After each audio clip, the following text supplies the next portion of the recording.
Saint মার্টিনে বসবাসকারী মানুষের অর্থ উপার্জনের প্রধান মাধ্যম হলো পর্যটন। সেখানে যারা ঘুরতে যেতেন তাদের থেকে আয় করা অর্থ দিয়ে চলত তাদের সংসার। কিন্তু বর্তমানে নানাবিধ নিরাপত্তা ঝুঁকি এবং সরকারি বিধিনিষেধের কারণে পর্যটক যেতে পারছে না সেখানে। তাই সেখানকার মানুষ জীবিকার তাগিদে দ্বীপ ছাড়তে বাধ্য হচ্ছে। এরই মধ্যে ২০০টিরও বেশি পরিবার দ্বীপ ছেড়েছে।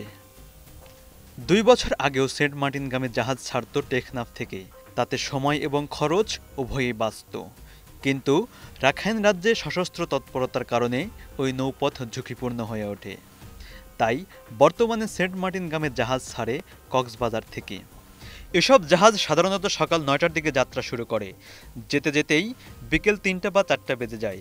কিন্তু সরকারি নির্দেশনা হলো নভেম্বরে সেন্ট মার্টিনে গেলে দিনে দিনে ফিরে আসতে হবে, অর্থাৎ ৫টার মধ্যেই কক্সবাজারের উদ্দেশ্যে জাহাজ ছেড়ে আসে।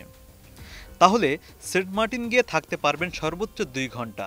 তবে এই ২ ঘন্টা নিয়েও আপত্তি করে সেন্ট মার্টিন হোসেন জহুরা ফাউন্ডেশনের সভাপতি আব্দুর রহিম জিহাদি বলেন, এখন তো জেটি ভাঙ্গা। এই জেটি দিয়ে জাহাজ থেকে সেন্ট মার্টিনের মাটিতে নামতেই ১ ঘন্টা লেগে যাবে। হাতে থাকলো আর ১ ঘন্টা। তাহলে এই ১ ঘন্টার জন্য ১৪-১৫ ঘন্টা জার্নি করে কে আসবে সেন্ট মার্টিনে? ডিসেম্বর-জানুয়ারিতে সেন্ট মার্টিনে রাত্রি যাপনের অনুমতি থাকলেও ফেব্রুয়ারির নির্বাচন ও রমজান থাকায় বেশি পর্যটক আসবে না বলে আশঙ্কা করছেন তিনি। এই ১ মাসের আয় উপার্জন দিয়ে দ্বীপের মানুষের বাকি ১১ মাস চলা সম্ভব না। হিসাবটা খুবই কঠিন। সেন্ট মার্টিনে পর্যটন বিষয়ে বুধবার সরকার একটি প্রজ্ঞাপন জারি করেছে। তাতে ১২টি নির্দেশনা রয়েছে। সেন্ট মার্টিন দ্বীপের পরিবেশ, প্রতিবেশ ও জীববৈচিত্র্য সংরক্ষণের বিষয় আমলে নিয়ে দ্বীপে ভ্রমণের সময়সূচি এবং পর্যটক উপস্থিতিও কঠোরভাবে নিয়ন্ত্রিত থাকবে বলে উল্লেখ করা হয়। নভেম্বর মাসে পর্যটক শুধু দিনের বেলা দ্বীপে ভ্রমণ করতে পারবেন, রাত্রিযাপন করা যাবে না। ডিসেম্বর ও জানুয়ারি মাসে রাত্রিযাপনের অনুমতি থাকবে। ফেব্রুয়ারি মাসে দ্বীপে পর্যটক যাতায়াত সম্পূর্ণভাবে বন্ধ থাকবে। প্রতিদিন গড়ে ২,০০০-এর বেশি পর্যটক দ্বীপে ভ্রমণ করতে পারবে না। বাংলাদেশের অভ্যন্তরীণ নৌ পরিবহন কর্তৃপক্ষ BIWTA পরিবেশ মন্ত্রণালয়ের অনুমোদন ছাড়া সেন্ট মার্টিন দ্বীপে কোনো নৌযান চলাচলের অনুমতি দিতে পারবে না।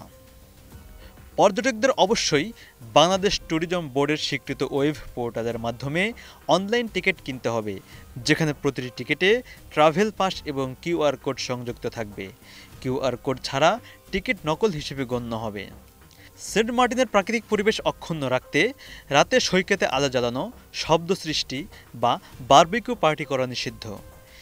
কেয়া বনে প্রবেশ, কেয়া ফল সংগ্রহ বা ক্রয় বিক্রয়, সামুদ্রিক কাসিম, পাখি, প্রবাল, রাজকাঁকড়া, শামুক, ঝিনুক ও অন্য জীববৈচিত্র্যের ক্ষতি করা কঠোরভাবে নিষিদ্ধ। এছাড়া সৈকতে মোটরসাইকেল, সি বাইক সহ যে কোনো মোটর চালিত যানবাহন সম্পূর্ণভাবে চলাচল নিষিদ্ধ থাকবে।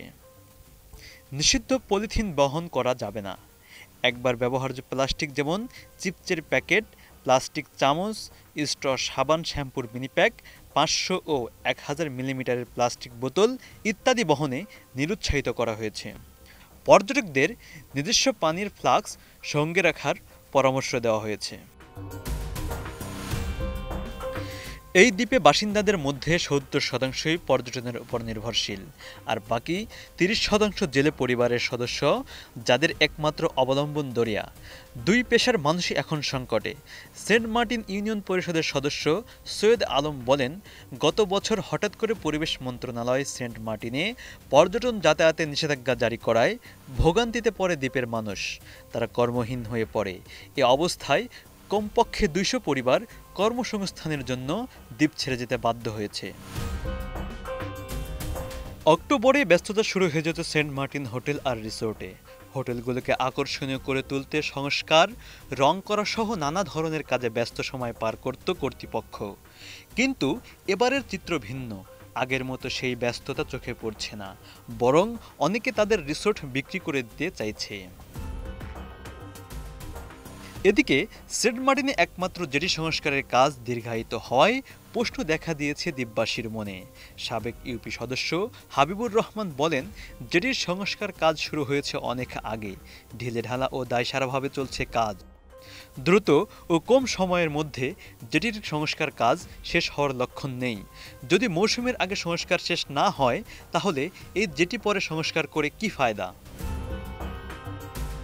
অতীতে চারপাশে সাগর বেষ্টিত সেন্ট মার্টিনে পানি প্রবেশের তেমন কোনো ঘটনা ঘটেনি, কিন্তু জলবায়ু পরিবর্তনের প্রভাবে গত কয়েক বছরে বেড়িবাঁধবিহীন অরক্ষিত দ্বীপে জোয়ারের পানি ঢুকছে। তাই দ্বীপের চারিদিকে টেকসই বেড়িবাঁধ নির্মাণের দাবি দ্বীপবাসীর। মোসাদ্দেকুর রহমান, ২১ টেলিভিশন।